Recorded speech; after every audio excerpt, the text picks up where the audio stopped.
a bit longer. So in general terms, to help you understand, this is you and this is the guy that she tells you not to worry about. Bow! How's everybody doing? The Glock 34 is what we're going to be going over in this video. Let's go ahead and get the basic technical specs of the gun out of the way before we get into the more detailed review and what I think about the gun. So obviously the gun is a safe action striker fired polymer pistol. The mag capacity is 17 rounds, and anything bigger than that will also fit in the gun. So the 19 round, like for the 19X, of course 21, 27, 33, 50 round drums, whatever floats your boat, anything bigger than the 17 round mag will fit. The Glock 26 mag and the Glock 19 mag, the standard ones that hold 10, 15, they will not fit in this gun. But you have the advantage of the full size grip in this gun, and that's why it will only fit the 17 or longer round mags. Whenever it comes to barrel length, the barrel by itself is 5.31 inches, which is definitely a good size. You know, there's nothing wrong with having, you know, 4 to 5 inches. Really, 4 is great. Anything above 5 is pretty awesome. You're doing great. We're not just talking about pistols here. If you're talking about the entire slide, then the entire slide is 8.15 inches, and that's definitely getting up there. You're doing some damage with that thing right there.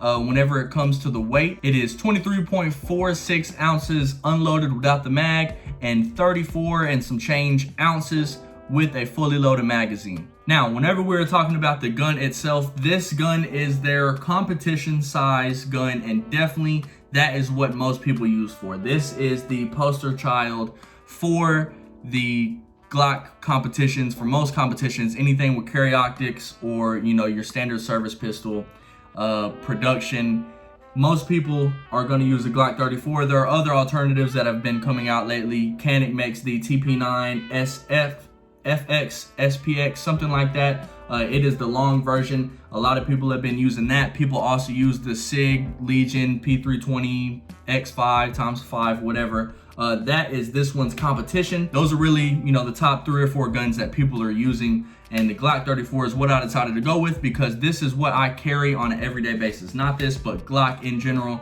I carry a Glock 19. Sometimes I'll carry a 17 depending on, you know, if I want to spice it up a little bit. But so the fundamentals of this are going to be the same for your standard Glock. Of course, you have your magazine release, your slide stop is going to function just like that. This is the M.O.S version, so I can put a red dot on there. This is, from what I have found out of all the Gen 5s that I own and have seen, this is the only one with sights that kind of come back some like that. And then some models of the 34 have a already cut out slide, which I actually kind of like. This one does not, but it takes away some of that weight. The point of having a polymer pistol like this for competition use is just that it's lighter overall, which your con is going to be that, you know, there's more recoil with the overall lighter gun, but the pro is just that it's lighter, and so the lighter you can go, the better. I feel like this is a good way for me. 34 ounces loaded, that's just right over 2 pounds. Definitely nothing crazy, and it's easy for me to maintain a firm grip and held out at long periods of time, you know, holding my aim, consistently shooting, especially training with, you know, heavier things, heavier weights. It's definitely made having a lighter gun like this a lot easier and maintainable over a sustained length of time. When it comes to the trigger, I do have a stock trigger in this. The trigger pull is about 4.5 to 5 pounds. And you know, your standard Glock triggers, they are all not that great. You have a little bit of take up before you get to the wall. When you hit the wall, decent break. I mean, it's a little mushy. And then your long reset and then break again. Glock triggers are definitely not great. I will be putting probably a Timney trigger in here, but there's nothing wrong with it. It functions, it's reliable. Everything on this gun is stock, so we'll be going over some of the internals. Of course, you have your slide takedown lever right here, like all other Glocks have. Let's take the slide off for you guys. All right, and of course, just like all your other Glocks, this is going to be the same way. You have your recoil spring that will also fit in a Glock 17 or the 17 long. And so you have this extended piece that comes into the frame of the gun to meet it, because this is just a Glock 17 frame. So you can put a 17 length slide on here. And the 34, all they did with the slide is add that little piece at the end that makes it fit. Same thing for the 17 long. So you can use the same recoil springs for the Glock 17, 17 long, so forth. You just need different barrels to match the length of the slide. When it comes to function and reliability, of course, this is a Glock, so you're not gonna have to worry anything about that. As much as I've been shooting, I've not had any malfunction. And in comparison, I have two other guns here. I have a 19X and a 17, and we're gonna just compare the overall length and sizes. So the 19X, I should have just brought my regular 19 because the grip length would have been slightly different. So these grip lengths are gonna be the same, as you can see right here, but however, the slide is gonna be a bit longer. So in general terms, to help you understand, this is you and this is the guy that she tells you not to worry about. And as you can see, that kind of hurts a little bit, but that's what makes this gun so much better for competitions and use like that. With the overall longer barrel, you're gonna have just better accuracy in general, more rifling. They have the Glock marksman barrel, the GMB, and this, of course, like all Gen 5 models have. You have a longer sight radius, so for those people who are using iron sights, you have a longer sight radius, which also makes it easier to be more accurate with this gun, on top of just the overall fact that there's more accuracy. Also, a longer barrel, longer slide, overall makes it slightly heavier, but also makes this gun have less felt recoil and just overall feel a little bit smoother when shooting compared to the other Glock models. Again, leading back to make this a great competition gun. If you can get away with concealed carrying this, then go ahead. I mean, the part that's gonna be sticking out in printing is just like a Glock 17. So if you can conceal the 17, you can conceal this. This is gonna be the only part that's printing and no different. It's just this thing is gonna be tickling your dingling all day long, just pressing up against it. So I personally cannot go with something this long. My Glock 19 with the compensator comes up just about a ½ inch shy of this, and that's about as comfortable as I am whenever it comes to length carrying something that long. To also compare it to, we have a Glock 17. So again, the frame lengths, let me take this base plate out. The frame lengths on these two guns are gonna be exactly the same. As you can see right here, the frame lengths are gonna be the same. This is a polymer 80. I don't have an actual Glock 17.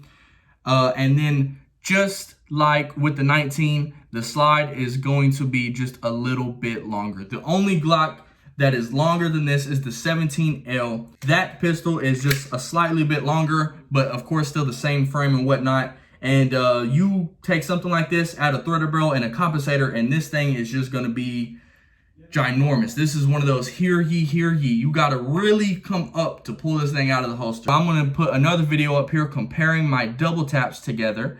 And as you could assume, the double taps on the 34 should be a slight bit better than on the regular 19. Again, that just comes back to the longer slide, the longer barrel, the overall longer length of this gun. All right, so first I want to talk about if you look at the grouping. So looking at this first picture, the average person would say that the 19 had a better grouping, mainly because it was around the black dot that I put in the middle, which wasn't really what I was aiming at. That was just a point of reference.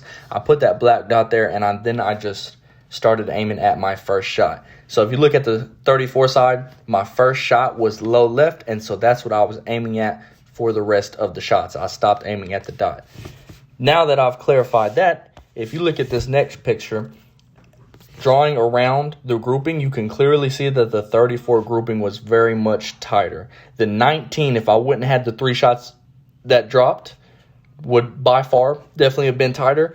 But to be fair, I am a lot more experienced with my Glock 19. So looking at the drills that I did do a fast drill. If you compare the two fast drills, I definitely was a lot better with the 19. Again, that was just because of how more experienced I am with the Glock 19 compared to the 34. Not only does it have an aftermarket trigger that I've had thousands of rounds with, but it's something I've just practiced with over and over every day. It has a smaller grip that I've been accustomed to with the mag wheel, which gives me a little bit of leverage. I feel like it's just overall more comfortable for me.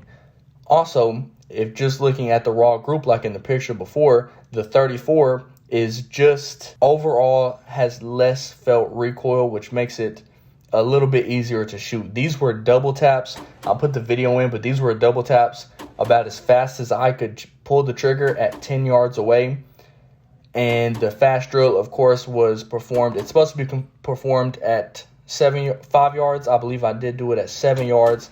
And so the fast drill would have been great. I think I would have failed on the 34 because I do not have a CAGWorks slide release. So my slide did not lock back.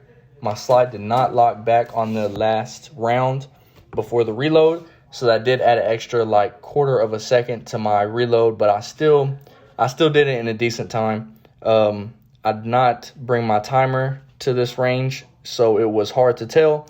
But if you look at the overall performance between the two, the 34 definitely has a lot more potential to be better shooting if I get accustomed to it. And now, just like other Glocks, just like all other Glocks, the customization to this gun is going to be the exact same. You still have the option to put a red dot on the M.O.S version or get your slide milled out. Just like any other Glock, you can still replace the slide. You can still change out the trigger. You can change out the guide rod, the barrel, striker spring, the striker, safety plunger. You can get some aftermarket mags with base plates. You can get it stippled. You can change out the slide release. The customization on this is just like all other Glocks. The red dot that I do have on this gun is a Holosun 507C X2. It is the, I believe, the 2.5 MOA dot. And of course, you have the 3 dots that go with the regular sight, the dot, the circle with the dot, and the circle with the cross arrows. I just use the dot. It takes up less battery, and all the extra stuff is just extra stuff. It is very pointless. Shake awake comes on this dot, which I love. I will do a review over this Holosun red dot. I prefer Holosun over anything, but however, that leads to my next point. I will be getting a Trexarms SRO on this gun. It's just bigger is better, especially whenever it comes to competition use. The sight picture on the SRO is just overall bigger. It's like the Mono Samurai said, it's like if you had 2 computer monitors that do the exact same thing, the bigger one, you're just going to be able to see more stuff with. So why not go with it? It is going to be a lot more expensive, but for my competition's sake, I feel like adding some expensive stuff to this is going to pay out in the long run. I definitely plan to do some simple but effective upgrades to this to help me just get a slight bit of edge for my competitions. But that's it for the video. Let me know what you guys think about this gun, the Glock 34 Gen 5. If you have one, what are your thoughts or opinions on it? How do you feel about it compared to something like the Glock 17, not only for everyday carry, but for competitions, overall shooting, how it feels? What are your personal opinions? Let me know down in the comments. Also, if you have any other questions, I would be happy to answer any other questions that you have down there. Thank you guys for watching the entire thing, tuning in general. I will see you guys in the next video. I'm out. Bow.